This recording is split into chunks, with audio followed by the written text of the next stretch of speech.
সর্বভারতীয় আদলে যে ইন্ডিয়া ব্লক তৈরি হয়েছে ত্রিপুরাতে অনেকটা শাখার মতো তারা কাজ করছেন। সেই দলসমূহের নেতৃত্ব এখানে উপস্থিত আছেন। আপনাদের মধ্যে যারা বয়োজ্যেষ্ঠ শ্রদ্ধাভাজন আমার সমবয়সীরা আছেন, অনুজরা আছেন, আপনাদের সবাইকে আন্তরিকভাবে প্রীতি, শুভেচ্ছা, অভিনন্দন জানাচ্ছি।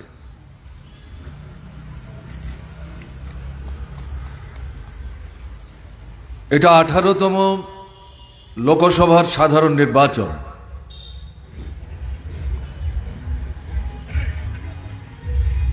আমাদের যে ধারণা,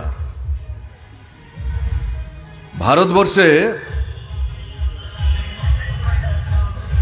এই যে লোকসভার নির্বাচন, এটা অসাধারণ গুরুত্ব নিয়ে, তাৎপর্য নিয়ে আমাদের দেশের মানুষের সামনে উপস্থিত হয়েছে।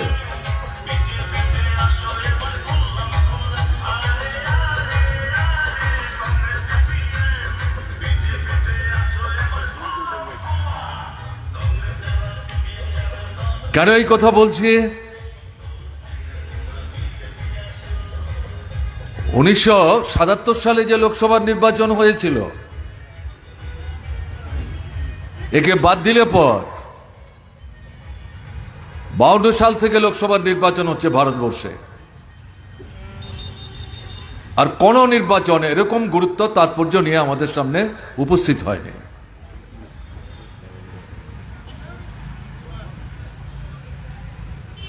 জেলখানা থেকে নেতৃত্ব স্লোগান নিয়ে বেরিয়েছিলেন,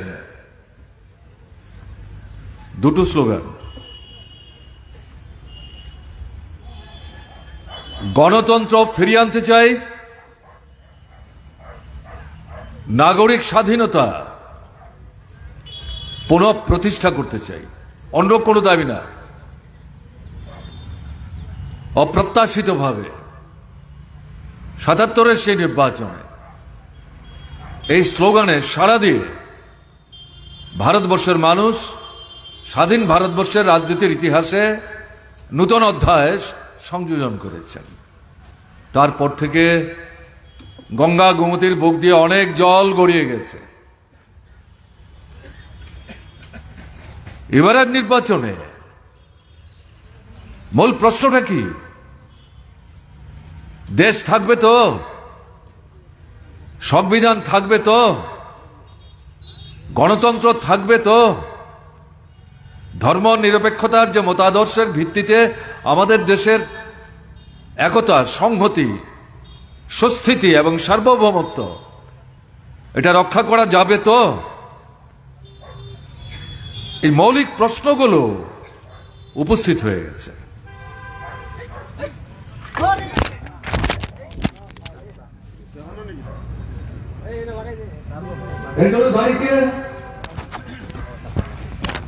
গত 10 বছর যাবৎ আরএসএস নিয়ন্ত্রিত বিজেপির যে সরকার ভারতবর্ষে চলছে, তারা একে একে আমাদের রাষ্ট্রের, সমাজের মূল ভিত্তিগুলির বিরুদ্ধে একের পর এক আক্রমণ সংঘটিত করে চলেছে।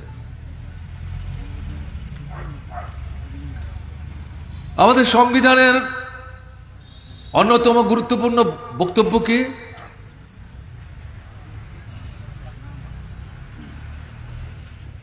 সংসদীয় গণতান্ত্রিক ব্যবস্থা। এই সংসদীয় গণতান্ত্রিক ব্যবস্থাকে নিয়ন্ত্রণ, পরিচালনা করতে গেলে পর সংবিধান স্বাধীন সত্তা দিয়ে ইলেকশন কমিশন তৈরি করে তার হাতে কতগুলো বিশেষ অধিকার দিয়ে গেছে। এই নির্বাচন কমিশন সরকারের কথায় চলবে না। নির্বাচনের তারিখ ঘোষণা হলে পর কি কেন্দ্র সরকার, কি রাজ্য সরকার, এগুলো কমিশনের হাতে চলে যায়। প্রধানমন্ত্রী মুখ্যমন্ত্রীর নির্দেশে কতগুলো গুরুত্বপূর্ণ বিষয়কে বাদ দিলে পর অন্য কোনো বিষয়ে তারা নাক গলাতে পারেন না। এবং এই নির্বাচন কমিশনের দায়িত্ব কি? সরকার অসরকার যারাই নির্বাচনে প্রতিদ্বন্দ্বিতা অবতীর্ণ হবে সমান অধিকার। সেখানে শাসক দলকে এক ধরনের সুযোগ, বিরোধী দলকে সুযোগ থেকে বঞ্চিত করা, এটা চলবে না। খেলার মাঠ যেমন সমান থাকবে, এই নির্বাচনী সংগ্রামের যে ময়দান বড় ছোট মাঝারি শাসক অশাসক সব দলের জন্য সমান থাকবে। এই যে নির্বাচন কমিশন, এটা কি করে তৈরি হবে তারও একটা পদ্ধতি ছিল এতদিন।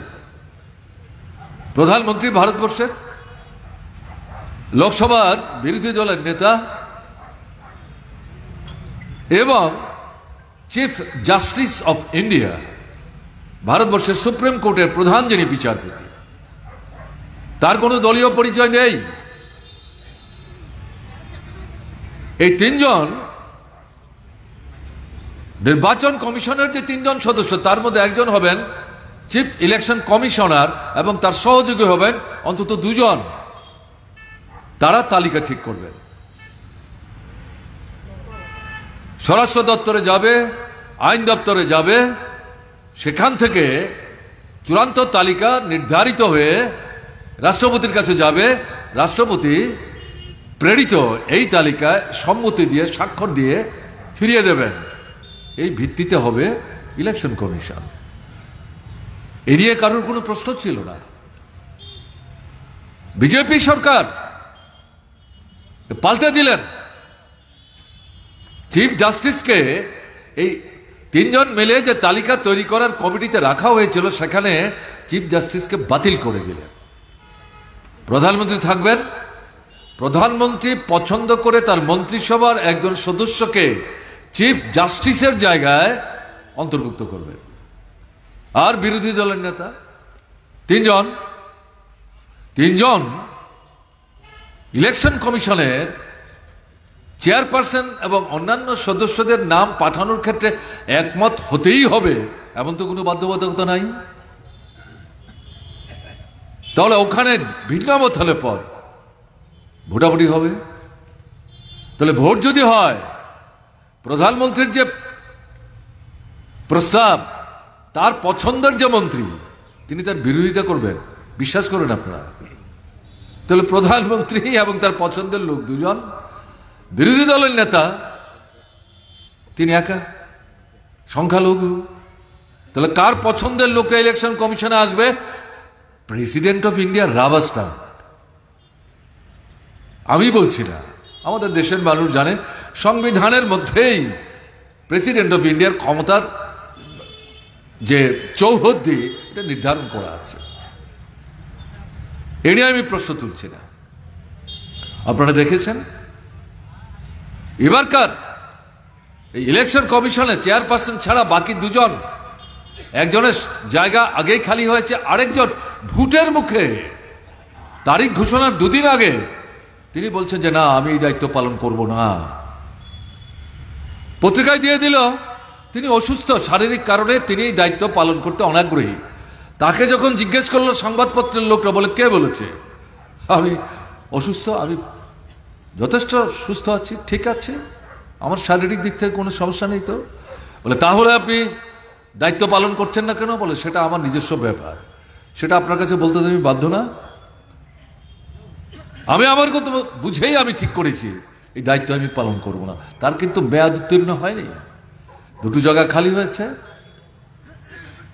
48 ঘন্টার মধ্যে তালিকা তৈরি হলো। আমি বলছি বিরোধী দলের নেতা অধীর চৌধুরী, কংগ্রেস দলের পশ্চিমবাংলার প্রাদেশিক কমিটির সভাপতি, এখন তাকে ডেকে নিয়েছে। 24 ঘন্টা আগে দিল্লিতে গেছেন, পরদিন মিটিংয়ে বসবেন। 500 জনের নামের তালিকা দিয়েছে রাতের বেলা। এটা লোক দেখানো। প্রধানমন্ত্রী এবং তার সঙ্গের লোক তারা আগের থেকে ঠিক করে নিয়ে এসছেন কোন দিন জন। তিনি বলছেন কালকে রাতের বেলা আমি দিল্লিতে আসলাম, আপনারা 500 জনের তালিকা দিলেন, তার বায়োডাটা তো আমার পড়তে হবে। কি কারণে 500 জনের নাম এখানে আসলো, তারা কারা, তারা আসলেই কি ভারতীয় নাকি বিদেশি কোন লোক, তার নাগরিকত্ব আছে কিনা, তার যোগ্যতা কি, কোন যোগ্যতার নিরিখে এই 500 তালিকার মধ্যে তাদের নাম অন্তর্ভুক্ত হলো, এটা তো দেখতে হবে আমাকে। চোখ বোলাতে গেলেও তো সময় লাগবে। এটা কি কথা হলো? এবং তিনি প্রতিবাদ করলেন। কে শোনে তার কথা? তারা তো আগে থেকে ঠিক করে এসছেন। এবং এই 3 জন চেয়ারপারসন তো আগেই আছেন, আগেরই পছন্দ করা লোক, বাকি 2 জন ঢুকালেন। মানুষ প্রশ্ন তুলতে শুরু করেছেন, থাকলোটা কি বাকি? এই নির্বাচন কমিশন তার যে অধিকারগুলো আছে সে অধিকারগুলো নির্ভীকভাবে প্রয়োগ করে সব দলকে সমান সুযোগ দিয়ে সমস্ত নির্বাচক মণ্ডলীকে নির্বিঘ্নে অকুতভয়ে ভোটের অধিকার প্রয়োগ করে তার পছন্দের প্রার্থীর পক্ষে ভোট দিয়ে তিনি তার স্বাধীন সত্তা বা তার যে অস্তিত্ব সেটা তিনি রক্ষা করতে পারবেন, তার গ্যারান্টি কোথায়? এই যদি নির্বাচন কমিশন হয়। এই কথাটা আমি বললাম এই কারণে যে সংবিধান আক্রান্ত। তো সংবিধানের অন্যতম গুরুত্বপূর্ণ মূল কথা হচ্ছে এটা। আপনারা কি দেখছেন? আমাদের দেশে এখন এটা প্রচলিত, ভোট হচ্ছে নির্বাচনের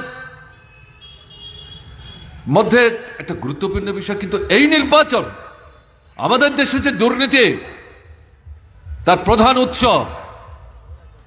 এবং তার জন্য খুব বেশি দূরে যাওয়ার তো দরকার নেই। আমরা কি দেখছি? ইলেকশন বন্ড তৈরি হলো 19 সালে, বিজেপি সরকার তৈরি হওয়ার পর পার্লামেন্টের মধ্যে বিরোধী দলগুলো বিরোধিতা করলো। আমাদের পার্টি নেতৃত্ব তারা বললেন এত দুর্নীতিকে প্রশ্রয় দেওয়া হবে, কিসের ইলেকশন বন্ড? যদি যাদের টাকা আছে, পয়সা আছে, তাদের কাছ থেকে যদি টাকা নিতেই চান তাহলে ব্যবস্থা করুন সরকার। নির্বাচন নির্বিঘ্নে সংগঠিত করার জন্য নির্বাচনী ব্যয় নির্বাহের প্রশ্নে রাষ্ট্র দায়িত্ব কাঁধে তুলে নিক। এই দায়িত্ব প্রতিপালনের যে অর্থের প্রয়োজন, এই সমস্ত বড় বড় পুঁজিপতি যারা একচেটিয়া পুঁজি, যারা দেশে বিদেশে ব্যবসা করছে, দেশকে ঠকাচ্ছে, ঠিক মতো তাদের আয় থেকে সরকারকে যে অংশ দিতে হয় এটা দিচ্ছে না, বাইরে টাকা নিয়ে যাচ্ছে, বেনামিতে ব্যাংকে অ্যাকাউন্ট খুলছে, তাদেরকে বাধ্য করুন, তারা ওই তহবিলে টাকা দিক। আমরা চাই নির্বাচনী ব্যয় নির্বাহের দায়িত্ব রাষ্ট্র নিক এবং সব দল একই রকম ভাবে খরচা করবে, সেটা সমস্ত জিনিসটা নজরদারিতে থাকবে ইলেকশন কমিশনের। আপনারা ইলেকশন বন্ড করছেন কেন? বিরোধিতা করেছি আমরা, সংখ্যার জোরে পাশ করিয়ে নিয়েছে পার্লামেন্ট। অন্য দলগুলো বিরোধিতা করলো, গুরুত্ব দিল না। পরবর্তী সময়ে আমাদের পার্টির সাধারণ সম্পাদক পার্টির সিদ্ধান্ত মতো সুপ্রিম কোর্টে মামলা দায়ের করলেন, সময় নিল। 19 মামলা, এখন দেখা গেল আপনার 24-এর প্রথম দিকে এই মামলার শুনানি শেষ হলো। শেষ পর্যন্ত সুপ্রিম কোর্ট বলল এটা অসাংবিধানিক। আমরা যাই কথা বলেছিলাম এটাই সত্য প্রমাণিত হলো। 500 পৃষ্ঠার দলিল বেরোলো, তাতে গিয়ে দেখা গেল যে হাজার হাজার কোটি টাকা, এগুলো কালো টাকাকে সাদা করার ব্যবস্থা। কিন্তু এই টাকার 48 থেকে 52% টাকা বিজেপির তহবিলে গেছে। এই টাকা দিয়ে বিজেপি কি করে? এমপি এমএলএ কেনা বেচা করে, সরকারে থেকে যখন ভোট করে বিধানসভায় টিকে থাকতে পারছে না, ভোটে পরাস্ত হয়েছে, বিরোধী দল বেশি আসন পেয়েছে, টাকার বিনিময়ে বিরোধী দল ভাঙিয়ে সেখান থেকে 2 জন 4 জন 5 জন 7 জন এমএলএ কিনে পরাস্ত হয়েও তারাই সরকারে টিকে থাকছে, অথবা বিরোধী দল থেকে সরকারে যেতে চায় কিন্তু জিততে পারল না, সেই জায়গায় যারা সরকারে আছে তারাই বেশি সংখ্যা পেল, সেখান থেকে টাকা দিয়ে তাদের যারা জয়ী এমএলএ তাদেরকে কিনে নিয়ে সেখানে পরাস্ত হয়েও তারা সরকার তৈরি করছে। রাজ্যসভা কিছুদিন আগে ভোট হয়েছে 40-42টা আসনে। কোন কোন রাজ্যে বিজেপি যে আসন জয়ী হয়েছেন, এই আসন তাদের জয়ী হওয়ার কথা না। এটা বিধানসভার যারা সদস্যা তাদের সংখ্যার ভিত্তিতে এক একটা আসন জিততে গেলে পর কতটা ভোট পেতে হবে তার হিসেব করা আছে। সেই হিসেবে দেখা যাচ্ছে 3-4টা রাজ্যে বিজেপি নির্দিষ্ট আসনের বাইরে তারা জিততে পারে না, কিন্তু সেখানে টাকা দিয়ে অন্য দলের এমএলএদেরকে বশ করে তারা নিয়ম বহির্ভূতভাবে তাদের দলের প্রার্থীকে জিতিয়ে আনছেন। এই যে কথাগুলো বলছি, দুর্নীতির উৎস হচ্ছে নির্বাচন, এবং বিশেষ করে বিজেপি যখন সরকার আসলো গত 10 বছরে এটা আকাশচুম্বী হয়ে গেছে। এই যদি হয় তো রাষ্ট্রের ভবিষ্যৎটা কি? ধর্ম নিরপেক্ষতার কথা শুনছিলেন, জয়গোবিন্দ বলছিলেন আপনাদের কাছে, আমি বিস্তৃত বলবো না। রাষ্ট্রের সাথে ধর্মের কোনো সম্পর্ক নাই। রাষ্ট্রের চোখে সব ধর্ম সমান। ধর্ম যার যার ব্যক্তিগত, চাইলে করবেন না, চাইলে করবেন না, চাইলে ধর্মান্তরিত হবেন, অন্য ধর্মে যাবেন, এতে আপনার নাগরিক অধিকার হরণ হবে না, ভোটের অধিকার হরণ হবে না। এটাই ধর্ম নিরপেক্ষতা। ধর্মের নামে দল হবে না, ধর্মের কথা বলে ভোট চাইতে পারবেন না। যদি ভোট চান, যদি জয়ী হন, প্রমাণ করতে পারলে পর জয়ী যিনি হলেন বাতিল হবেন। যাকে পরাস্ত করলেন কোর্ট ইচ্ছা করলে তাদেরকে, যিনি জিতলেন তাকে বাতিল করে যাকে পরাস্ত করে আসলেন তাকে জয়ী ঘোষণা করতে পারেন, অথবা নতুন নির্বাচনের নির্ঘণ্ট ঘোষণার জন্য ইলেকশন কমিশনকে নির্দেশ দিতে পারেন। 52 সালের পর থেকে এরকম বহু মামলা হয়েছে, সুপ্রিম কোর্ট সিদ্ধান্ত নিয়েছে। এটার উপর আঘাত আসছে। বিজেপি তারা ধর্মকে ব্যবহার করে ধর্মের নামে সুশ্রুতি দিয়ে মানুষকে বিভক্ত করে ভোট বৈতরণী পার হওয়ার চেষ্টা করছে। কিসের রাম মন্দির উদ্বোধন? রামের প্রাণ প্রতিষ্ঠা। রাম যদি ভগবানই হন, ভগবানের মৃত্যু আছে নাকি? তারা আবার নতুন করে কিসের প্রাণ প্রতিষ্ঠা? যারা ধর্মাবলম্বী, আমি দেখছিলাম আমাদের জয়গোবিন্দ বলছিলেন আমরা সবাই রামের অনুসারী। কে বলেছে? এটা জয়গোবিন্দ হতে পারেন, সবাই নাও হতে পারেন। সবার দায়িত্ব তো জয়গোবিন্দও নিতে পারেন না, আমিও নিতে পারি না। শুনছি বলে বলছি, জয়গোবিন্দের সামনেই। আপনি প্রধানমন্ত্রী, আপনি যে কোনো ধর্মকে মান্যতা দিতেই পারেন, উপাসনা করতেই পারেন। বাড়িতে রাষ্ট্রপতি ধর্মাচরণের অধিকার আছে বাড়িতে, কিন্তু এই গুরুত্বপূর্ণ পদে বসে পাবলিকলি আপনি যে ধর্মের অনুসারী সেই ধর্মের আচরণ ইত্যাদি করতে গিয়ে পরোক্ষে প্রভাবিত করছেন আপনি নাগরিকদের। আপনার সেই ধর্ম যারা অনুসরণ করেন না তারা আহত হবেন, তারা ব্যথিত হবেন, তারা আক্রান্ত বোধ করবেন। ধর্ম নিরপেক্ষতা এখানে আক্রান্ত হয়। প্রধানমন্ত্রী আপনি সেটা ভাঙছেন। পার্লামেন্ট ভবন উদ্বোধন করতে গিয়ে একই কায়দা, এই পার্লামেন্টের দরকারই ছিল না আমাদের, কিন্তু প্রধানমন্ত্রীর নাম খোদাই করতে হবে। আরে আমাদের পার্লামেন্টের সদস্য কত? 543 জন সরাসরি নির্বাচনের মধ্য দিয়ে জিতেন, তার সঙ্গে 7 জন মনোনীত হন, 550 জন, এতে 650 জন বসতে পারে। ব্রিটিশের আমলে তৈরি করেছে, ঐতিহাসিক বাড়ি। কে বলেছে আপনাকে এটা করতে? কোন এমপিরা বলেছে? হাজার হাজার কোটি টাকা, খাবার নাই, জল নাই, কল নাই, বিদ্যুৎ নাই, সেচ নাই, ঘর নাই, বাড়ি নাই, পোশাক নাই, এগুলোর জন্য টাকা দরকার। রেশনে 2টা 3টা 4টা 5টা জিনিস অতিরিক্ত দেওয়া দরকার সরকার থেকে ভর্তুকি দিয়ে, তাহলে বাজারের দাম কমবে। এগুলোর জন্য পয়সা নাই। নরেন্দ্র মোদীর নাম খোদাই করতে হবে অপ্রয়োজনে। যে হিসাব করে নামলেন তার কয়েক গুণ বেশি। এখনো এই বাড়ি সম্পূর্ণ হয়নি, এই বাড়ি উদ্বোধন করতে গেলেন সম্পূর্ণ হিন্দু ধর্মের মত নিয়ে। তাহলে আমাদের ভারতবর্ষে আমাদের যারা এমপি তাদের মধ্যে হিন্দু আছে, মুসলমান আছে, বৌদ্ধ আছেন, খ্রিস্টান আছেন, শিখ আছেন, আচাই আছেন, আরো ধর্ম আছে। হিন্দু ধর্মের মধ্যেই তো কত রকম ভাগ আছে। তাহলে আপনি যেগুলি করলেন এর আগে তো কোনোদিন হয়নি, জওয়াহরলাল নেহরু থেকে শুরু করে এমনকি বাজপেয়ী পর্যন্ত। কি ব্যাপার, কি করছেন আপনি? দুটো ক্ষেত্রেই কে গেল?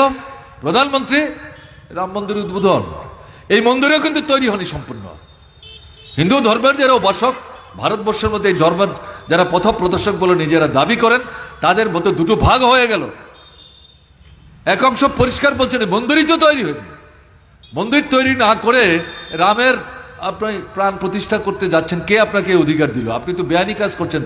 দক্ষিণ বলবেন, দক্ষিণকে উত্তর বলবেন, কাঁঠালকে আম, আমকে কাঁঠাল। যে বিরোধিতা করবে জায়গা হবে জেলখানায়। এটাই তো ফেসিজম, এটাই তো ফেসিজম। এমনকি উত্তরপ্রদেশের মুখ্যমন্ত্রী যে ভদ্রলোক মাথার ঘাম পায়ে ফেলেছেন এই মসজিদ ভাঙা থেকে আরম্ভ করে সমস্ত ক্ষেত্রে, তাকেই যুক্তি দিচ্ছে না। যদি তার দিকে ফোকাস চলে যায়, শেষে যখন উত্তরপ্রদেশের মানুষের মধ্যে, আর 20 কোটি মানুষের রাজ্য উত্তরপ্রদেশের মধ্যে অযোধ্যা, তাকেই বাদ দিচ্ছে। পত্রিকা উঠতে আরম্ভ করলো, শেষ পর্যন্ত শেষের 1-2 দিন আগে একটা পোস্টার ছাপা হলো, তাতে তার নাম আছে। এতে না পারতে তাহলে প্রধানমন্ত্রী, উত্তরপ্রদেশের মুখ্যমন্ত্রী, তিনিও বিজেপি আরএসএস, রাজ্যপাল।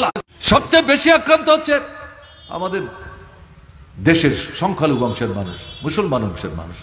কি খাবে, কি পড়বে? তাদের এটা বাছাই করার অধিকার নেই, তাদের ছেলে মেয়েরা বন্ধু বাছাই করার অধিকার নেই, তাদের ধর্মীয় উৎসব অনুষ্ঠান এটা করার স্বাধীনতা নাই।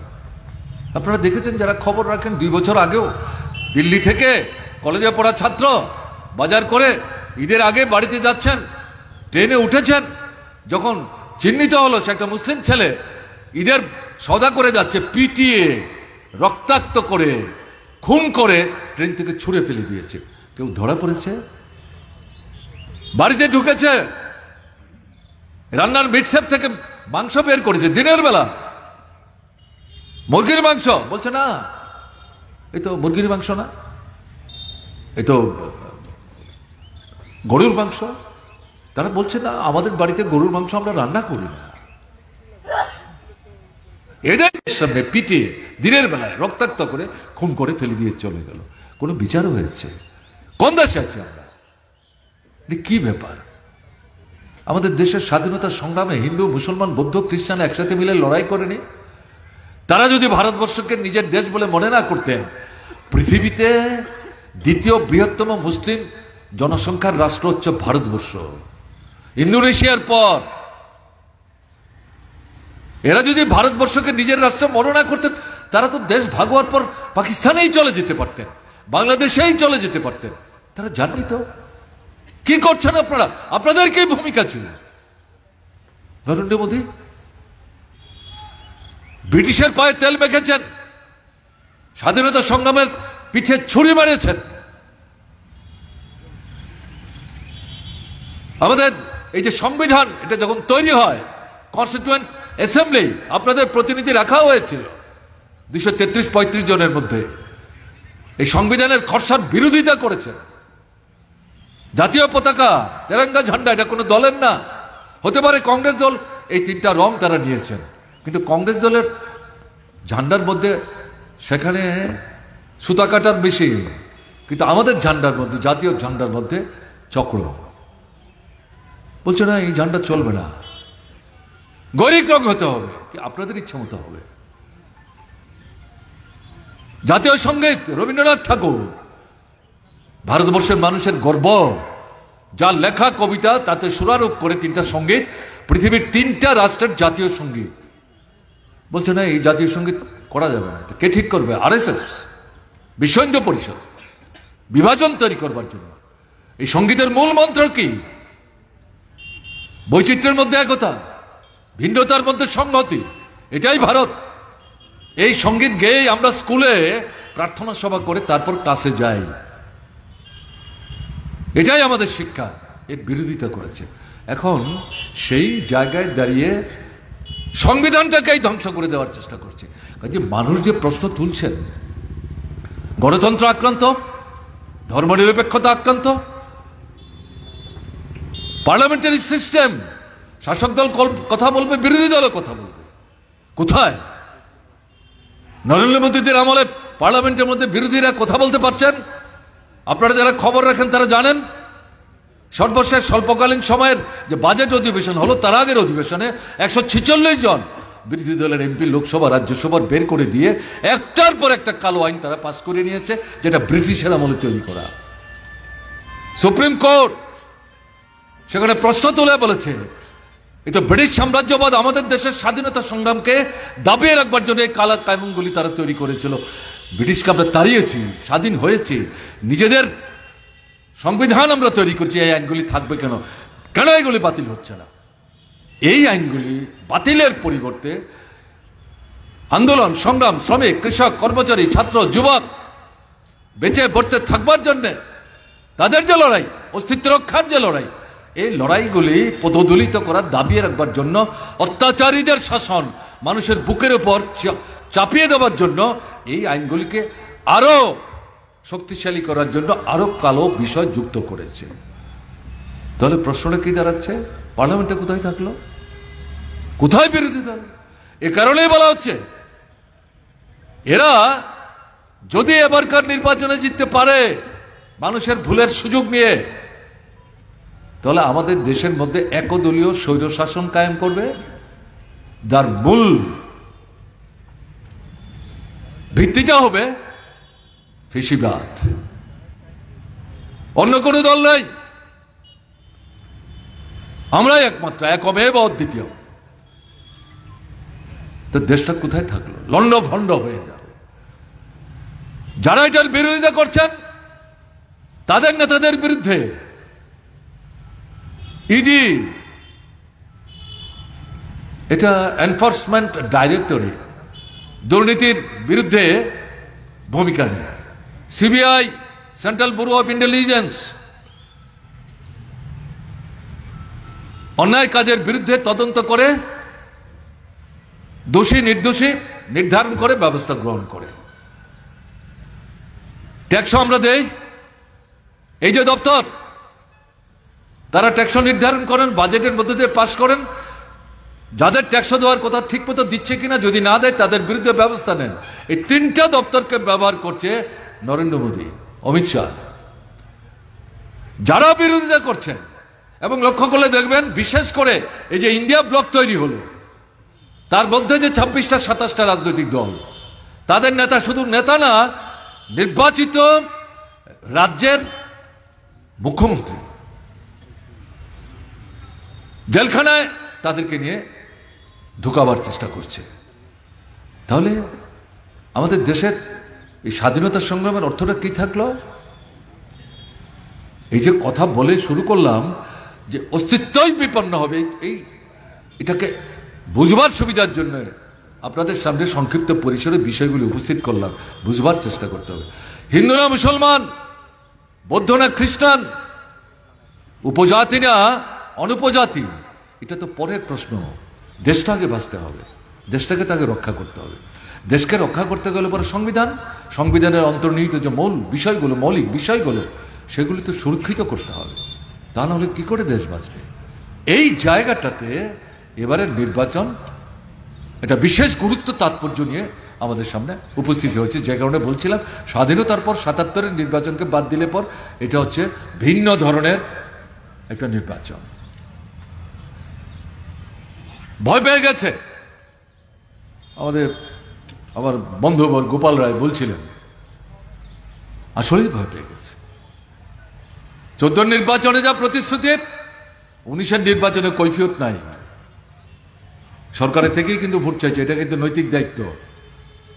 সরকারে আছেন, আবার সরকার আসতে চাইছেন, আপনাকে ভোট দিয়ে সরকার তৈরি করতে সাহায্য করেছি, আপনি কতগুলো প্রতিশ্রুতি দিয়েছেন, এগুলিতে আমরা আকৃষ্ট হয়েছি। কি করলেন, কি করলেন না, কেন করলেন না বুঝিয়ে বলুন। বলেছেন আপনাদের প্রধানমন্ত্রী 19-এর লোকসভা নির্বাচনে এই যে গার্লস স্কুলের পাশে যে মাঠ, এটাও এই সরকার তৈরি করে না, এটা বামফ্রন্ট সরকারই তৈরি করে দিয়ে গেছে। তৈরি কে? এরা তো ধ্বংস করছে। আর পুরনো বাড়িতে রং লাগিয়ে সেখানে লাল ফিতা কাটছে। লাল ফিতা আবার কাটে না ভয়, সেখানে গৈরিক ফিতা কাটে, খুব কাটন। ওখানে বক্তৃতা করেছে 21 থেকে 22 মিনিট। কালকে আমি বলছিলাম কৈফিয়ত দিয়েছে। উনি তো কৈফিয়ত দেওয়ার প্রয়োজনই মনে করেন না। উনি মনে করেন যখনই নির্বাচন হবে নতুন নতুন কথা বলবো, আগের কথা মানুষ ভুলে গেছে, আমরাও ভুলিয়ে রাখতে চাই। কি দরকার এত কৈফিয়ত দেওয়ার? কৈফিয়তটা দেবেন কি? করেননি তো কিছু। কাজে এরকম একটা পরিস্থিতিতে বুঝতে পারছেন না, পুলওয়ামার দৌলতে 19-এর নির্বাচন কাটাতে পেরেছেন। 19-এই হেরে যেতেন যদি 42 জন সিআরপিএফ জওয়ান সন্ত্রাসবাদীদের হাতে খুন না হতো। এবং ওই সময়ে পুলওয়ামার এই ঘটনার পরিপ্রেক্ষিতে কাশ্মীরের যিনি রাজ্যপাল, তাকে কিন্তু নরেন্দ্র মোদীর সরকারই পাঠিয়েছে। তিনি পরবর্তী সময়ে বলেছেন এটা অ্যাভয়েড করা যেত, এই খুনের কোনো কারণ ছিল না। আমরা বলেছিলাম গাড়িতে না করে 200 কিলোমিটার দূরে যাবে, এরোপ্লেনে করে তাদের পাঠাও, যেখানটার মধ্যে সন্ত্রাসবাদীরা জড়ো হচ্ছে, তাদের মোকাবেলা করতে গেলে পরে এক্সট্রা ফোর্স লাগবে, এরোপ্লেনে করে পাঠায়নি। বরং পরবর্তী সময় এই যে 42 জন খুন হলেন, তাদের দেহ কাঁধে নিয়ে সারা ভারতবর্ষে ঘুরে একটা উত্তেজনা, পাকিস্তান, মুসলমান, হিন্দু ধর্মাবলম্বীদের একটা অংশকে টেনে নেওয়া, এই সমস্ত করিডোরে আসন বাড়িয়ে, কিছু ভোট বাড়িয়ে কোনো মতে সরকার তৈরি করেছেন, রক্ষা করেছেন। এরপরের যে ভোট, বিধানসভার ভোট, লোকসভার উপনির্বাচন, কোনো বিধানসভার উপনির্বাচন, কোথাও কোথাও শহরের নগরের ভোট, এগুলি তো ফল প্রত্যাশা মতো করতে পারেনি বিজেপি, প্রত্যাশা মতো করতে পারেনি। ফল খারাপ হয়েছে। লড়াই হচ্ছে, কৃষক লড়াই করছে, ক্ষেতমজুর লড়াই করছে, শ্রমিক লড়াই করছে, বিশ্ববিদ্যালয়ে কলেজে ছাত্ররা লড়াই করছেন, রাজ্যে রাজ্যে যুবকরা লড়াই করছেন, মায়েরা বোনেরা লড়াই করছেন, কলে কারখানায় ধর্মঘট হচ্ছেন, শিক্ষক, ক্যাডারি কর্মচারী, ব্যাংকের কর্মচারী, বিমার কর্মচারী লড়াই করছেন, কৃষকের আন্দোলন শ্রমিকরা সমর্থন করছেন, শ্রমিকের আন্দোলন কৃষকরা সমর্থন করছেন, শ্রমিক কৃষক মিলে যুক্ত দাবি সনদ তৈরি করে একসাথে লড়াই করছেন, ভারত বন্ধ হচ্ছেন। এগুলো দেখে বুঝতে পারছেন এই যে জোট, ইন্ডিয়া ব্লক, এটা সহজ ব্লক না। তৃতীয়বারের জন্য জয় হাসিল করা এত সহজ হবে না, এত সহজ হবে না। ভীত সন্ত্রস্ত হয়ে ইন্ডিয়া ব্লকের বিরুদ্ধে কুৎসা, রটনা এবং আক্রমণ, যেটা আমি উল্লেখ করার চেষ্টা করলাম, এই উভয় দিক থেকে এটা করছেন। তারা কিন্তু এখনো 543 আসনের প্রার্থীর নাম ঘোষণা করতে পারেননি। রাত 2:30, 3টা, 4টা পর্যন্ত মিটিং করতে হচ্ছে দিল্লিতে প্রধানমন্ত্রীর উপস্থিতিতে।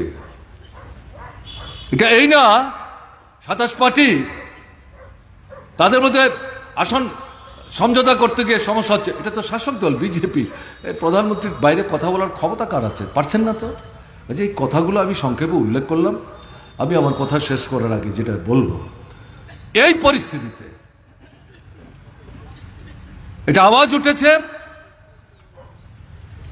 দেশ রক্ষার জন্য, সংবিধান রক্ষার জন্য, গণতন্ত্র রক্ষার জন্য, ধর্মনিরপেক্ষতার যে মতাদর্শ তাকে রক্ষার জন্য, এবং এগুলিকে রক্ষা না করে কাজ, খাদ্য, আয়, উপার্জন, বাড়ি ঘর, পানীয় জল, সেচ, বিদ্যুৎ, শিক্ষা, স্বাস্থ্য, যেগুলো দল মত নির্বিশেষে সমস্ত অংশের মানুষের প্রয়োজন, এগুলোর নিশ্চয়তা আদায় করা যাবে না। এগুলোর জন্য যদি আমরা লড়াই করি, আমাদের গণতান্ত্রিক অধিকারই তো হরণ করে নিচ্ছে, সংবিধানই তো চুরমার করে দিচ্ছে, আমরা এই লড়াইটা করবো কি করে? তাই একটার সাথে আরেকটা অঙ্গাঙ্গিভাবে যুক্ত। তাই আওয়াজ উঠেছে, পরাস্ত করো বিজেপিকে। গণতান্ত্রিক দৃষ্টিভঙ্গি সংজাত, ধর্মনিরপেক্ষের আদর্শে অনুপ্রাণিত, জনমুখী, এটা ন্যূনতম মানুষের জীবনের মৌলিক জ্বলন্ত সমস্যাগুলো সুরা সমাধানের জন্য কর্মসূচি হাতে নিয়ে যে বিকল্প সরকার দিল্লিতে আমাদের প্রতিষ্ঠিত করতে হবে, না হলে ভারতবর্ষকে বাঁচানো যাবে না। এটা যে পাননি তো জিনিসের দাম আপনি বাজারে গেলে পরে আপনি বিজেপির লোক বললে পরে দোকানদার কম দামে আপনাকে দেয়? রেশনে গেলে আপনাকে তার থেকে কম দামে রেশনের জিনিস দেয়? দেয় না তো। গাড়িতে উঠলে পর আমি বিজেপি, ত্রিপুরায় সরকার, ডাবল ইঞ্জিনের সরকার, আমার থেকে ভাড়া কম নেবে, খাতির করবে, নামিয়ে দেবে। আপনি বাইরে গিয়ে আপনার ক্ষমতা দেখান, ভাড়া তো আপনাকে দিতেই হবে সমান। জিজ্ঞেস করছি কাজে এই যে বিষয়গুলো আমরা বলছি ইন্ডিয়া ব্লকের তরফ থেকে ভারতবর্ষের সাধারণ মানুষের স্বার্থে বিজেপির মধ্যে ছোট্ট একটা অংশ যারা লুটে পুটে খাচ্ছে তাদের বাদ দিলে পর বড় অংশ মধ্যবিত্ত, নিম্নবিত্ত, গরিব, এদের স্বার্থ এর সাথে যুক্ত। তারাও ভাবতে শুরু করেছে, প্রকাশ করতে পারেন না, আক্রান্ত হয়ে যাবে। কাজে এই পরিস্থিতির মধ্যে দাঁড়িয়ে আমাদের যেটা আবেদন, গত বিধানসভা নির্বাচনে রাধাপুর, আরকেলপুর বিধানসভা কেন্দ্রের লোকরা এখানে সবচেয়ে বেশি আছেন। এখানে যারা আছেন আমার তো বিশ্বাস আপনাদের মধ্যে অর্ধেকের বেশি ভোটই দিতে পারেন, বেরোতেই পারেন না। পোলিং এজেন্ট দেওয়া যায়, পিটি এজেন্টকে বের করে দিয়েছে। বাক্স সিল করে গাড়িতে তুলবেন, যেখানে রাখবে স্ট্রং রুম পর্যন্ত যাবেন। কোথায় স্ট্রং রুম, বাড়িতে কি করে ফিরবেন সেটার কোনো দিশা নাই।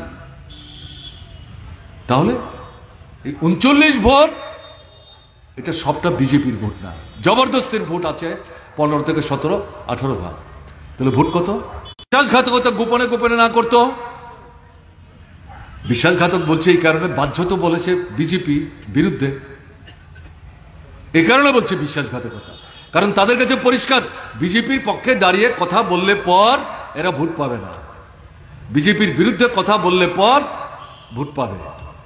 এবং এটা করেই ট্রাইবেল ভোট যাতে বামপন্থীদের দিকে না যায়, সিপিআইএম এর দিকে না যায়, তারা যাতে বেশি আসন না পায়, তারা যাতে সরকার তৈরি করতে না পারে, এটা আটকাবার জন্য। এবং বিজেপিকে মা দুবার এমএলএ হয়েছেন, মা কংগ্রেস উপজাতির যুব সমিতির মন্ত্রী ছিলেন, ওখান থেকে এমপি হয়েছেন। গতবার আপনি কংগ্রেস দলের সভাপতি ছিলেন, আপনার বোনকে প্রার্থী করে এদের মধ্যে একজনও পাওয়া গেল না যে ট্রাইবেল রিজার্ভ সিটে আপনাদেরই প্রতিনিধিত্ব করতে পারে। তাতে তো বোঝা যাচ্ছে আপনি আপনার বাবার ভূমিকায় সন্তুষ্ট না, মায়ের ভূমিকায় সন্তুষ্ট না। কারণ নিজেই তো দাঁড়াতে পারতেন, দাঁড়ালেন না কেন? কাপ বাধা দিয়েছে। আর কি মাথায় আছে পরিকল্পনা কে জানে। আমি বলতে বাধ্য হচ্ছে এগুলো। কাজে এই পরিস্থিতির মধ্যে দাঁড়িয়ে বিজেপি ভয় পেয়ে গেছে, সারা দেশে যেমন ভয় পেয়েছে। এটা খুঁটির জোরে চলে, এই খুঁটিটা উপড়ে ফেলার জন্য ভারতবর্ষের মানুষ রাজ্যে রাজ্যে কিন্তু প্রস্তুতি শুরু করেছে। এই খুঁটি উপরে গেলে পর এটাতে যাদের দড়ি বাঁধা আছে তারা কোন দিকে ছুটবে তারা নিজেরা কিন্তু জানে না। এই পরিস্থিতিতে দাঁড়িয়ে ত্রিপুরায় বিজেপি 1 বছর আগে বিধানসভার নির্বাচনের যে ফলাফল, এই সমস্ত হিসেব তো তাদের হাতে আছে। 1 বছর আগে যে নির্বাচন হলো, এই 1 বছরের মধ্যে পরিস্থিতির উন্নতি হয়েছে, জিনিসের দাম কমেছে, বেকাররা চাকরি পেয়েছে, রেশনের জিনিস বেড়েছে, টাকার দাম বেড়েছে, মুদ্রাস্ফীতি বন্ধ হয়েছে, ভাঙা রাস্তা ঠিক হয়েছে, ভেঙে পড়া ইলেকট্রিকের পোস্ট সোজা হয়ে দাঁড়িয়েছে, পানীয় জলের কল চলে, সেচের জলের মেশিন চলে, স্কুলে মাস্টারমশাই আছে, হাসপাতালে ডাক্তার আছে, নার্স আছে, প্যারামেডিক্স আছে, বিনা পয়সা ওষুধ পাওয়া যায়। আমি এগুলি আপনাদের সামনে রাখছি। দলমত নির্বিশেষে আরো খারাপ হয়েছে, আরো নিচের দিকে যাচ্ছে। মন্ত্রীরা ব্যস্ত পূজার প্যান্ডেলের ফিতা কাটার জন্য। এখন আর কিছুদিন পরে দেখবেন শনি পূজার প্যান্ডেলও ফিতা কাটতে যাবে, আর তো কোনো কাজ নাই। তাহলে এই পরিস্থিতিতে দাঁড়িয়ে এরা বুঝতে পারছে মানুষকে যদি ঠিক মতো ভোট দিতে দেওয়া হয়, দেশের নির্বাচনে সবাইকে ভোট দিতে দেয়নি, না দেওয়ার পরেও এই কাণ্ড। আর এই লোকসভার নির্বাচন সারা দেশের যে ঢেউ উঠেছে তার মানে ঝাপটা এখানেও আসছে। এরকম পরিস্থিতিতে এরা ভয় পাচ্ছে মানুষ যদি ঐক্যবদ্ধ হয়ে যায়, ভোটের বাক্সে যায়, তাহলে যেই দাঁড়াক না কেন, প্রাক্তন বর্তমান যেই দাঁড়াক না কেন, অসুবিধায় পড়ে যাবে। বা যে ষড়যন্ত্র তারা আটবার চেষ্টা করছে, ভীত সন্ত্রস্ত, উৎসাহ বিকৃত বক্তব্য উপস্থিত করে তাদের মতো করে রাজনীতির ব্যাখ্যা দিচ্ছেন।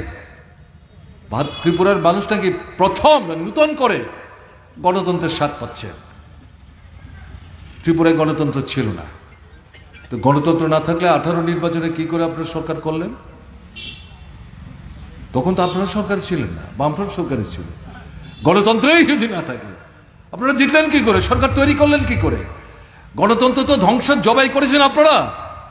সরকার আসার পর পঞ্চায়েত নির্বাচন হলো না, 96% আসনে বিরোধী দলকে প্রার্থী দিতেই দিলেন না, নগরের নির্বাচন করলেন না, প্রার্থী দাঁড় করাতে দিলেন না। উদয়পুরের অভিজ্ঞতা কি উদয়পুরের মানুষ জানেন? আমি উদয়পুরের কথাই যদি বলি,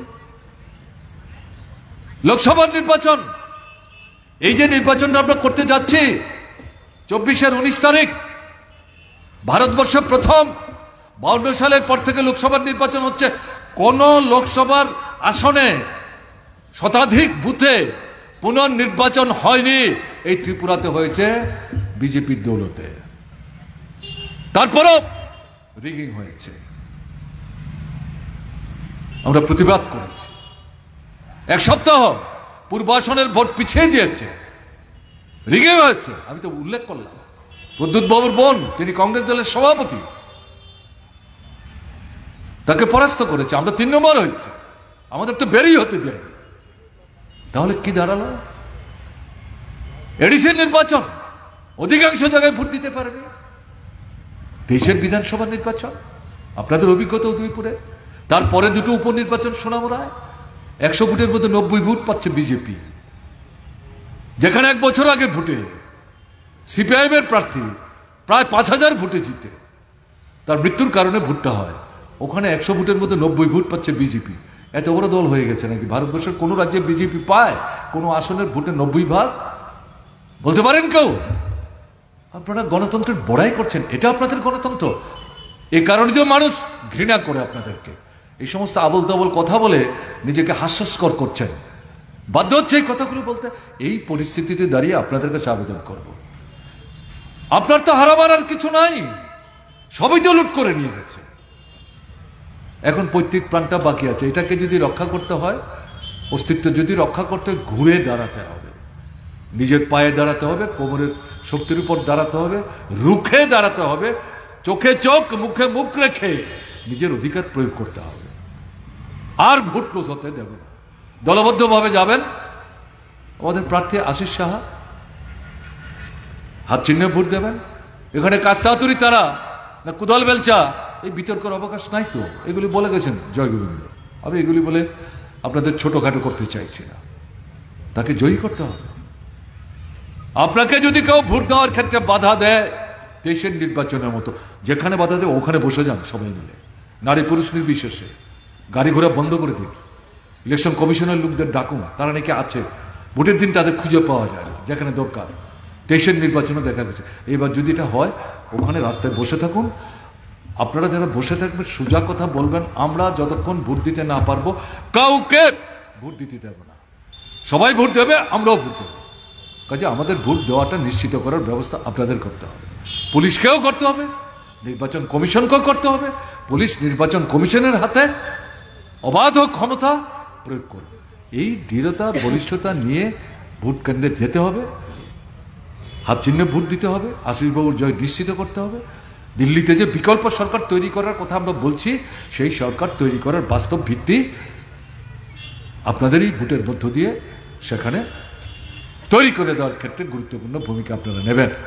আমাদের বিশ্বাস, সমস্ত প্রতিকূলতা ভয় ভীতি উপেক্ষা করেও আপনারা যারা আসছেন আমাদের কথা শুনবার জন্য, তাদেরকে ধন্যবাদ জানাচ্ছি। দূর থেকে যারা শুনছেন তাদেরও ধন্যবাদ জানাচ্ছি। কিন্তু শুধু বক্তৃতা শুনলে হবে না, সাহস করতে হবে, ঘরটাকে ঠিক করতে হবে, বাড়িতে ভাড়াটিয়া থাকলে তাদেরকে বোঝাতে হবে, তারপর আস্তে আস্তে পাড়ার অন্যান্য পরিবারের সঙ্গে যোগাযোগ করতে হবে, তাদেরকে সঙ্গে নিতে হবে। কথা বললে দেখবেন মানুষ ফুঁসছে, ক্ষোভে বিক্ষোভে জ্বলছে, প্রকাশ করতে পারছে না। একটু যদি হাত ধরার লোক পায় সাহস করে রুখে দাঁড়াবে। কাজে আপনাকে এগোতে হবে, এই ভূমিকা নিতে হবে। এই ভূমিকা নিয়ে এগিয়ে যান। নূতন ইতিহাস তৈরির জন্য ভারতবর্ষ প্রস্তুত হচ্ছে। এই ইতিহাস তৈরির যে গৌরব, সেই গৌরব থেকে ঐতিহ্যমণ্ডিত ত্রিপুরার মানুষের যে গণতান্ত্রিক চেতনা, তাকে যাতে এই সমস্ত স্বৈরাচারী ফেসিবাদী শক্তি ভাসিয়ে নিতে না পারে, তার বিরুদ্ধে রুখে দাঁড়িয়ে এই গৌরবকে আপনাদের উদ্ধার করতে হবে। এটা করার ক্ষেত্রে আপনারা ভূমিকা নেবেন এই বিশ্বাস ব্যক্ত করে। আমার আগেও কথা বলেছেন একাধিক, আমাকেও আপনারা কথা বলতে দিলেন, তার জন্য আপনাদেরকে অভিনন্দন জানাচ্ছি। আমার পরেও 2-4 জন থাকবেন বক্তা, বেশি সময় হয়তো তারা নেবেন না, তাদের কথা আপনারা শুনে এই সভাটাকে ঠিকভাবে সংগত করার ক্ষেত্রে সভাপতি মণ্ডলীকে সাহায্য করবেন। এই কথাগুলো বলে আপনাদের কাছ থেকে বিদায় নিচ্ছি। আপনারা ভালো থাকবেন, আমার নমস্কার নেবেন।